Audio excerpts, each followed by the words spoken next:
That was mean.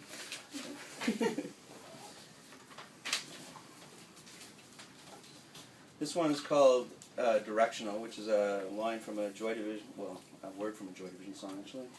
And it's composed from comments found under Joy Division videos on YouTube. This is the reason that me and my girlfriend are together. We happen to be the only two people. Whenever I try dancing, I fail. I am more like this and not anything like that. Beyond that, reverence is silly. More to the point, the world will never know beauty like this again, and I wish he had made a different decision that day. I do not have enough tears inside to express how sad I am. Wouldn't have existed if it wasn't for the blues in America. I totally agree with you. I'm kind of glad not everybody likes them. Not everyone is able to appreciate them. It's not lame at all, man. I'm worrying about the fucking future. I couldn't imagine my life without their music. Too beautiful for words. How many years later, and it still gives me goosebumps. Thank you. This is called Empty, and I wrote it while I was studying about the situation in Yugoslavia in the 90s. In empty streets we found parts of bodies from lives partially lived. In empty kitchens we found remnants of food from meals partially eaten. In empty rooms we found the books, those which hadn't been burned, with prophecies partially fulfilled. And I reached for your hand because I couldn't speak not one word of scripture, poetry, or song. Came to my tongue, no words for a curse or a blessing. And when we make love again, it'll be in a cold room with the rest of the prisoners looking on. And I heard a rumor that they are rebuilding the camps to exact specifications. And that every generation must give, every generation to sacrifice, every generation. And I am a minor prophet in a minor key, my voice a lonely cello in an empty field. And this is another one from that time. So it's based on a book by Dubravka Grasic, who's a Croatian writer, and the book is The Museum of Forgetting. The bright light shines and it shows that nobody's shadow is clear. I can see things in the light, the unambiguous capitulation of your face. In the flea markets they're selling the history of the 20th century, kitsch objects of ironic value, and at night the museums are dark. At night everything becomes a museum. I close the computer and it becomes a museum of my thoughts. When it opens, I see my words behind a glass screen. My mind is a museum of memories. I have a few objects, a few photos, some words written down to accompany them. And I argue with myself what I can keep and what I can throw away. So this one is actually a newish one because I've never really read it, but it's actually written in 1984. And it's called 1994, and it's called Television as a Classroom.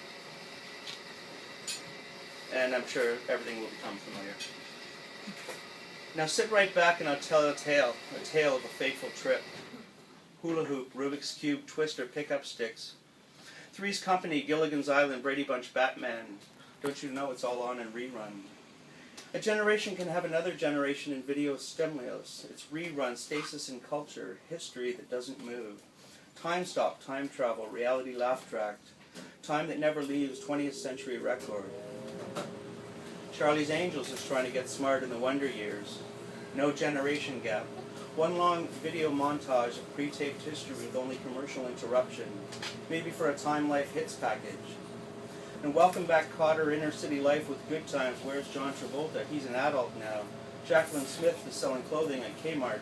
Captain Steubing is missing, and Julie McCoy, we need a cruise director. We are square pegs, and we need someone to take our hand. 8 was never enough, and Alex P. Keaton was never my idol. Was he our 80s archetype? Was MASH our anti-war statement? All in the Family, our confusion with counterculture and radical change. Did we move on up with the Jeffersons, laugh with Jack, Janet, and Chrissy, solve crime with Columbo or Rockford? Squad 51, there's an emergency. 10, 15 years later, I can still remember Rampart General Hospital, still whistle the theme of Beachcombers. A man barely alive, we can rebuild him. For $6 million 1970s dollars. And we are staying alive with Saturday Night Fever, stuck in the Animal House with the Blues Brothers. And now the stoner from Fast Times at Ridgemont High has married and divorced Madonna. James is no longer 15. Grease is not the word. 50s brought to the 90s, brought to the 70s. Pop culture is a constant rerun. Old is new, new is old. Half hours are days, days are weeks, and so are the days of our lives. Jeffersons became Cosbys. Archie Bunker is now a police chief in the South. Jack Tripper is now someone else. Vinnie Barbarino does movies. Barbara's in a cafe in Paris, and Captain Kirk is rescuing 911.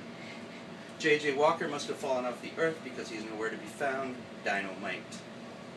Take it one day at a time. Wear Bo, Luke, Daisy in the General Lee. Wear a BJ and the Bear. Rolling down to Dallas, my wheels provide my palace to New Orleans or who knows where. And I haven't forgotten Maud, Sanford and Son, Chico and the Man. Freddie Prinze died a long time ago. What's the Fonz up to? Chachi is now Charles in charge. Richie is directing films. Joni is born again. Does Joni love Chachi anymore? What about the Partridge Family? Danny was in recovery and now he has a talk show. There are no more taxis. Jim does movies. Alex is now John. Jeff Conway is hawking computers. Andy Kaufman, rest in peace. Elaine is now Mary Lou and does a talk show. Maybe talk shows are the sitcoms of the 1990s. All the drama, humor, all the strange characters. But what does all this mean? That I know that Alan Thicke became Jason Seaver? That I wondered who shot JR? That I know that Chrissy Snow married Charlie Farquharson? That Gloria Bunker is selling correspondence courses and children's charities? That I probably watched a little bit of TV when I was young. Do I care? Did I involve myself too much in these fictional lives? And what did I learn about the world, about myself? And by the way, does Alice still work in a diner? Flo say kiss my grits? Where are Mel, Rhonda, Mary Hartman, or stogie-smoking member of the Odd Couple come coroner Quincy? Is anyone still on the paper chase? Do you have operation in your storage area with pet rocks, Chinese checkers, bound in a slinky next to Light-Bright and an Etch-a-Sketch? Rebecca Howe is married to one of the Hardy Boys. Sean Cassidy does Dadu Ron Ron. Was your adolescent angst Brat Pack style, or were you pretty in pink at the Breakfast Club? Oh, Andrew McCarthy, we miss you. I hear Molly Ringwald is acting in Paris, and Rob Lowe, well, he's doing private films.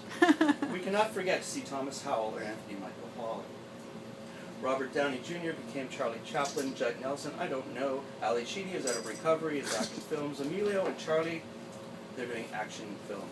Rambo is still Rambo, wanting his country to love him as much as he loves it. Hanson became Gilbert Grape, and then he got arrested from cop to convict.